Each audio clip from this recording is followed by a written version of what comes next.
কোচবিহারে মাথাভাঙ্গার রুইডাঙ্গায় বিজেপির মহিলা মোর্চার কর্মীকে নগ্ন করে মারধরের অভিযোগ স্থানীয় তৃণমূল কর্মীদের বিরুদ্ধে।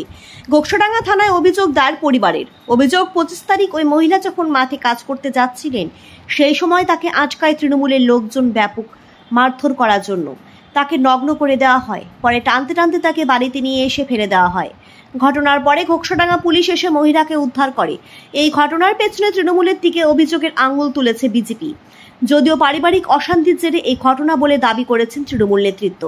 পুলিশ জানিয়েছে, ঘটনার পরে পরিবারের অভিযোগের ভিত্তিতে 4 জনকে গ্রেপ্তার করা হয়েছে। ইতিমধ্যে বিষয়টি নিয়ে রাজ্য পুলিশের ডিজির কাছে অভিযোগকে জানিয়েছে পরিবার।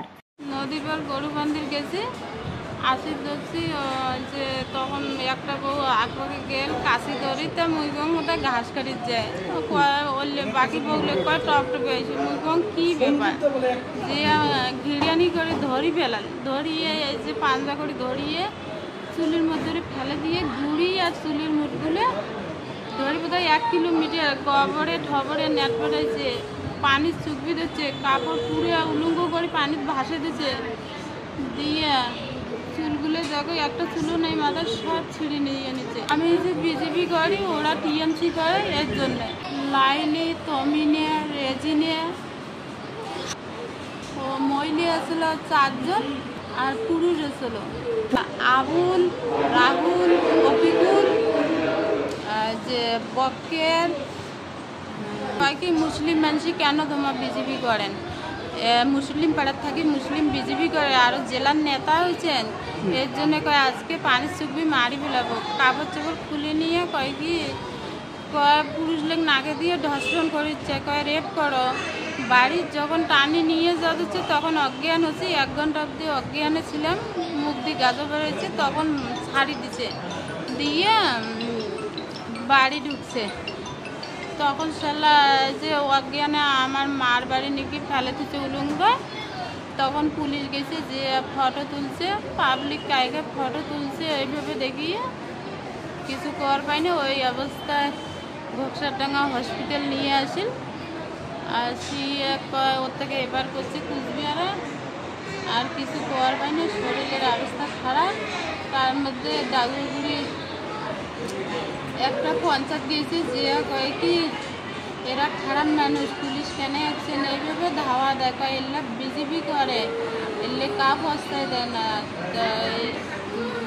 মন্টু নাম পঞ্চায়েতটার তৃণমূল পঞ্চায়েত, আর আমার ওটাকার তৃণমূল জোবেদ, হাবিবের, আর যে জাকির হোসেন, আকবর, এগুলি আমাকে প্রতিদিন হুমকি দেয়।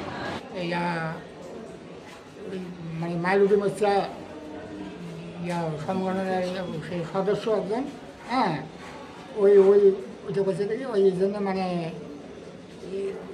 আমার যখন এমপি যখন হারিয়েছে এই নিয়ে মানে ওর উপরে রাগ, ওই বাড়ি থেকে বেড়াতে যায় না, ওই দিকে পাটখাট দেখে আসতেছে, তাদের 500 মিটার দূরে ওখানে মানে ওই মানে পুরুষে মহিলা মানে 8-10 জন 12 জন ওই ধরিয়ে সাথে উলঙ্গ করিয়ে কাপড় চোপড় সব নদীতে ফেলে দিয়েছে, আর নানার মতো বিয়োগ করছে, করিয়ানে ওইভাবে ছেঁচড়ে বাড়ির কাছে আনিয়ে তখন আমার বাড়িতে ফেলে দিয়েছে। আবার তারপরে থানা আসি ইনকোয়ারি করিয়া, আবার টোটো করিয়া ঘোকসাডাঙ্গা থানা আনিয়া ঘোকসাডাঙ্গা হসপিটালে এখানে করে থানায় গাড়িতে, তারপরে কুচবিহার হসপিটালে ভর্তি করে দেওয়া হয়েছে। This channel does not promote or promotion any illegal activities. All content provided by this channel is meant only for educational purposes. এই ব্যাপারটা আমার নজরে আসেনি, নজরে খোঁজখবর নিয়ে দেখছি ঘটনাটা সত্য না মিথ্যা। দল এই সব পাশবিক ঘটনা সমর্থন করে না। তবে এটাও ঠিক, বিজেপি কুচবিহার জেলায় পরাজিত হওয়ার পর খবরের কাগজে আসার জন্য তারা নাটকীয়ভাবে কিছু সংবাদ পরিবেশন করে, সেটাও খোঁজ নিয়ে দেখছি। এটা কোনো মহিলার দ্বারাই একটা মিথ্যা প্রোপাগান্ডা তৈরি করতে পারে, এটাও আমরা খোঁজ নিয়ে দেখছি।